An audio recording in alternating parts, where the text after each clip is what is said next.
నా కృపానికి చాలును, నా శక్తి నీకిచ్చదన్. నా కృపానికి చాలును, నా శక్తి నీకిచ్చదన్. గ్రేస్ గ్రేస్ కృపా కృపా, గ్రేస్ గ్రేస్ కృపా కృపా, గ్రేస్ గ్రేస్ కృపా కృపా, గ్రేస్ గ్రేస్ కృపా కృపా. నా కృపానికి చాలును, నా శక్తి నీకిచ్చదన్. నా కృపానికి చాలును, నా శక్తి నీకిచ్చదన్. ఈ దినము మీకు వచ్చుచున్న మాట యోహాను సువార్త 1వ అధ్యాయం 46, 47 ఈ వచనములను మనం చూసినట్లయితే, అందుకు నతానియేలు నజరేతులో నుండి మంచిదేదైనా రాగలదా అని అతని అడగగా, వచ్చి చూడుమని ఫిలిప్పు అతనితో చెప్పాను. యేసు నతానియేలు తన యొద్దకు వచ్చుట చూచి, ఇదిగో ఇతడు నిజముగా ఇజ్రాయేలీయుడు, ఇతని యందు ఏ కపటమును లేదని అతన్ని గూర్చి చెప్పాను. 1వ అధ్యాయం 48వ వచనంలో, నన్ను నీవు ఎలాగూ ఎరుగుదువని నతనీయేలు ఆయనను అడగగా, యేసు, ఫిలిప్పు నిన్ను పిలువక మునుపే నీవు ఆ అంజూరపు చెట్టు క్రింద ఉన్నప్పుడే నిన్ను చూచితిని అని చెప్పాను. నిన్ను చూచితిని అని చెప్పిన అంజూరపు చెట్టు క్రింద ఉన్నప్పుడే. చూడండి, ఒక్క ప్రవచన మాట. అంటే నీవు కపటము లేని వ్యక్తి, ఎటువంటి కపటము నీలో లేదు. ఫస్ట్ ఆ ప్రవచన మాట సాధారణ ఒక మాటే. తర్వాత అంజూరపు చెట్టు క్రింద ఉన్నప్పుడే నేను నిన్ను చూచితిని. ఈ 2 ప్రవచన మాట సాధారణ మాటే.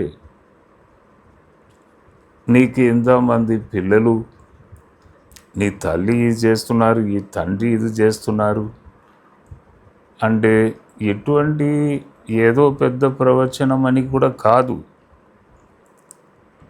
అంజూరపు చెట్టు క్రింద అక్కడ ఏం చేసిండో, దేని కొరకు కూర్చున్నాడో తెలియదు.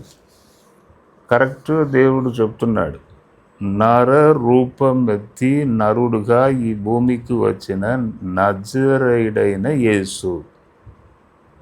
అంటే యోబు కేకలు వేయగా, నాకు ఎవరున్నారు, దేవుడు నాకు ఒక మధ్యవర్తి ఉంటే బాగుంటుంది, నా బాధను చెప్పవచ్చు కదా, ఎలా అర్థం చేసుకుంటాడు దేవుడు నన్ను అనే మాటకు పరలోకమును విడిచి ఈ భూమికి వచ్చాడు.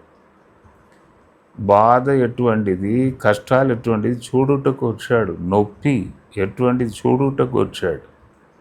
కాబట్టి ఇక్కడ చూడండి, ఈ ప్రవచన మాట వెంటనే సరెండర్ అయిపోయాడు.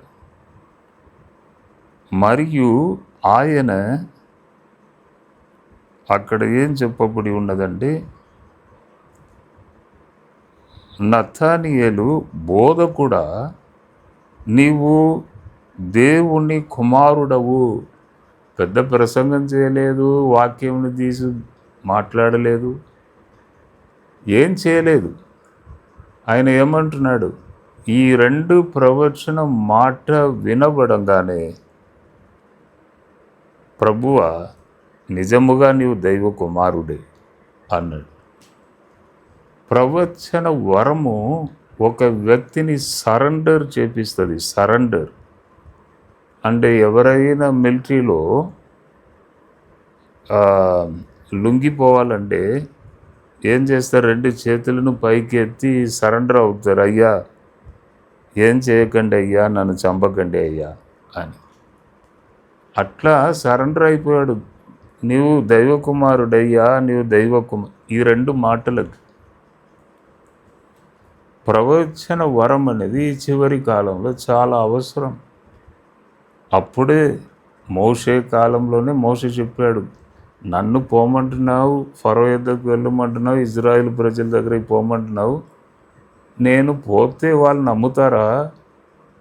దేవుడు పంపాడు అంటే నమ్ముతారా అని అడిగినప్పుడు దేవుడు ఆయనకి కొన్ని అధికారం, కొన్ని అద్భుతాలు చేయు శక్తిని ఇచ్చాడు. నీ కర్రను క్రింద పడవేయి, పాముగా మారును, మళ్ళీ పట్టుకో, కర్రగా మారును.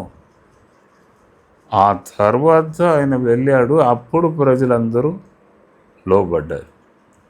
అలాగే యేసు ప్రభు ఈ లోకంలో ఉన్నప్పుడు కూడా ప్రభు చెప్పాడు, అద్భుతాలు సూచక్రియలను మీరు చూడకపోతే నమ్మరు. ఇప్పుడు కూడా అదే పరిస్థితి. అద్భుతాలు సూచక్రియలను చూడకపోతే నమ్మరు. ఇప్పుడు కూడా, అప్పుడందే ఇప్పుడందే. కాబట్టి ఈ వరం అనేది చాలా అవసరం. తప్పకుండా ఈ వరం కావాలి. ఆరంభం నుంచే ఈ కృప నాకు ఉన్నది, కానీ నేను భయపడి ఎక్కువ దానిని చెప్పలేదు. ఎందుకంటే ఏదో ఒకటి చెప్పి ప్రజల విశ్వాసమును పాడు చేయకూడదు, ఏదో ఒకటి చెప్పకూడదని ఈ విషయంలో చాలా జాగ్రత్తగా ఉంటాను. చెప్పను. కరెక్ట్గా ప్రవచనం అంటే దర్శనము, విషన్ కరెక్ట్గా పొందాలి. కరెక్ట్గా అర్థమును దేవుడు వివరించినప్పుడు తీసుకోవాలి. మళ్ళీ కరెక్ట్గా ప్రజలకు ఎప్పుడు చెప్పాలనో కరెక్ట్గా చెప్పాలి, లేకపోతే నడవదు. కాబట్టి ప్రజలకైతే తప్పకుండా చెప్పాలి, లేకపోతే ప్రజలు బాధతో వెళుతారు. ఏ దర్శనం కలుగుతున్నదో మనం సిద్ధపడినప్పుడు, ప్రభు సన్నిధిలో ఉన్నప్పుడు కరెక్ట్గా ప్రజలకు చెప్పాలి. చెప్తేనే ప్రజలు దీవించబడతారు. ఒక సిస్టర్ ఏం చెప్పారంటే, భర్త నన్ను విడిచిపెట్టాడు, నేను ఒంటరిగా ఉన్నాను, కాబట్టి అన్ని కోడికలకి నేను పరిగెత్తుతాను. దేవుడు నాతో మాట్లాడతాడా? ఏదో ఒక మాట నన్ను ఆదరించి ఓదారుస్తుందా? ఎన్నో కోడికలకు వెళ్ళాను, కానీ ఎక్కడికి వెళ్ళినా కూడా దేవుడు నాతో ఎప్పుడు నేరుగా మాట్లాడినట్టు ఒక అనుభవం లేదు. అంటే ప్రవచన వరం అది దేవుడే చక్కగా మాట్లాడుతాడు, పిలుస్తాడు ప్రజలను. చాలా అవసరం. మొన్న మేము చీరాల వెళ్ళినప్పుడు దేవుని సన్నిధిలో నేను సమయం గడిపి ప్రార్థన చేసినప్పుడు ప్రభు సాంబయ్య, ఇంకొకటి కుమార్, ఈ 2 పేర్లను నాకు విషయంలో నాకు వివరించి నడిపించి, అంటే దేవుడు ముఖాముఖిగా ఇట్లా వచ్చి ఒక మనిషి మాట్లాడినట్టు మాట్లాడాడు, కానీ అది మోషే కాలంలోనే అది పోయింది. మోషే తర్వాత ఎవరు పుట్టలేదు. కానీ ఇప్పుడు గ్రహింపజేస్తాడు, మనకు బోధిస్తాడు, నడిపిస్తాడు. మనం అర్థము చేసుకున్నట్లు దేవుడు చేస్తాడు. ఇప్పుడు పరిశుద్ధాత్మ దేవుడు మనం నడిపిస్తాడు, దర్శనం ద్వారా మాట్లాడతాడు, మనకు గ్రహింపజేస్తాడు. కాబట్టి ఈ ప్రవచనంను తీసుకొని వెళ్ళాను. ఫస్ట్ డే చెప్పాను, 2 పాస్టర్సే, 2 స్టేజ్ మీద ఉన్నారు, రాలేదు. సెకండ్ డే నేను స్టేజ్కి వెళ్ళకముందే రెడీగా ఉన్నారు వారు సాక్ష్యం కొరకు. అప్పుడు అడిగాను, చిన్నప్పటి నుంచి నన్ను సాంబయ్య అని నన్ను పిలుస్తూ ఉంటారు. తర్వాత నేను రక్షణ పొంది పాస్టర్గా ఉన్నాను. ఇప్పుడు నేను పేరు మార్చుకున్నాను. పాత పేరు సాంబే అని వారు వచ్చి సాక్ష్యం చెప్పారు. నేను ప్రవచనం చెప్పినప్పుడు కూడా అదే చెప్పాను. బ్యాప్టిజం కంటే ముందు మీ పేరు ఆ పేరు ఉండవచ్చు, ఇప్పుడు వేరే పేరు ఉండవచ్చు, కానీ సాంబయ్య అని చెప్పాను.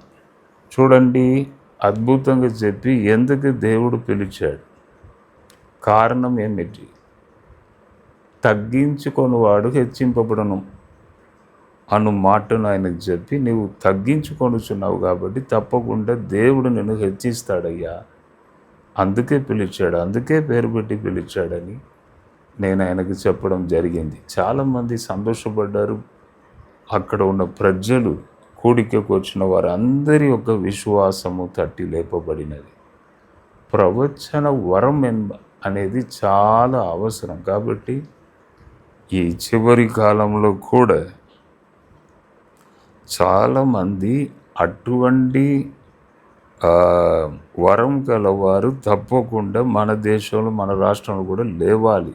ప్రవచన వరం గలవారు, ఈ వాక్యమును వినుచిన మీరు కూడా అటువంటి గ్రేస్ను పొందాలి. ఆశతో దాహంతో అడిగితే దేవుడు తప్పకుండా ఇస్తాడు. ఆశ గల ప్రాణమును తృప్తిపరిచే దేవుడు. కాబట్టి ఈ దినము మనం అడుగుదాం, దేవుడు తప్పకుండా ఈ గ్రేస్ను మీకు ఇస్తాడు. ఇది ప్రజలు ప్రభు వైపు ప్రజలను త్రిపుటకు దేవుడు ఇచ్చిన ఒక వరం. ఆ వరమును మనం పొందాలి. ప్రార్థన చేస్తాం. ప్రభువా, ఈ దినము ఈ వాక్యమును మేము ధ్యానించాం. ప్రవచన వరం చాలా అవసరం. ఈ వాక్యమును వినిన సేవకులు, ఆశ గలవారు, ఆసక్తి గలవారు అందరినీ మీరు నింపండి. ఈ వరమును మీరు దయచేయండి. స్తోత్రం, స్తోత్రం, స్తోత్రం. నతానియేలు వెంటనే సరెండర్ అయిపోయాడు. అలాగే ఈ వరం గల వారు మా దేశంలో లేవాలని మేము ప్రార్థన చేస్తున్నాం. ప్రత్యేకమైన శక్తి ఈ వాక్యమును వినిన ప్రతి ఒక్కరి మీద దిగివచ్చును గాక. ఇప్పుడే లార్డ్ ఫిల్ దమ్, నీ శక్తి కుమ్మరించబడును గాక. ఈ దినము వారికి ఏది కావాలనో మీరు దయచేయండి. విజయం దయచేయండి, నెమ్మది దయచేయండి. స్తోత్రం, సమాధాన, సంతోషం దయచేయండి. స్తోత్రం తండ్రి. ప్రతి ఒక్కరిని మీరు ముట్టండి. మీ హస్తము తాకునుగాక. ఘనత మహిమ నీకే యేసు నామంలో అడిగి వేడుకొనుచున్నాను తండ్రి. ఆమె. జడ్సన్ అబ్రహాం యూట్యూబ్ ఛానల్ని సబ్స్క్రైబ్ చేసుకోండి. తరువాత ఫ్రెండ్స్, తెలిసిన వారు, బంధువులకు చెప్పండి, వారు కూడా సబ్స్క్రైబ్ చేసుకోవాలని. ప్రతిరోజు వచ్చుచున్న వాక్యమును వినండి, తప్పకుండా మీరు దీవించబడుదురు. ప్రభు మిమ్మల్ని దీవించును గాక. God bless you, God bless you, God bless you.